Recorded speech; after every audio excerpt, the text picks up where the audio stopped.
አንደኛ ማልቀስ መፍትሄ አይሆንም። ልክ ችግር ሲገጥም ሁሉም ቤተሰብ ይሄ ማየት አለበት። ይህ የመግባባት ችሎታ ይባላል።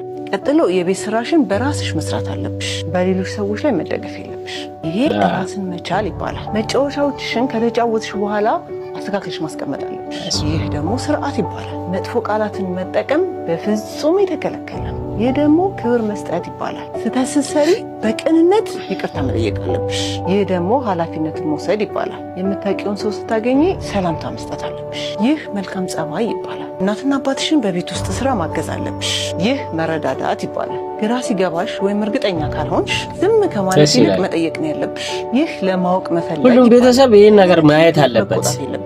የምር ስሜትን ብዙ ትምህርት ያገኙበታል ብዬ አስባለሁ። እና ደግሞ ህፃናት ልክ 7 ዓመት ሲሞላቸው ማወቅ ያለባቸው ነገር በጣም ሶሻል ሚዲያ ላይ ትልቅ ነገር ማምጣት የሚችል ነገር ነው። በጣም ነው ደስ የሚለው። ሶሻል ሚዲያን አብዛኛው ጊዜ የምንጠቀመው ለመዝናናት ፈታ ለማለት እና አንዳንድ ሰዎች ደግሞ የማይሆኑ ነገሮችን ለመጠቀም ነው። ይሄ ግን ቪዲዮ ምንድነው የሚያሳየው? ህፃናት ልክ 7 ዓመት ሲሞላቸው የራሳቸውን ኃላፊነት እንዴት መወጣት እንዳለባቸውና በጣም ደስ ይላል። የምር አስተማሪ ነው፣ ገንቢ ነው።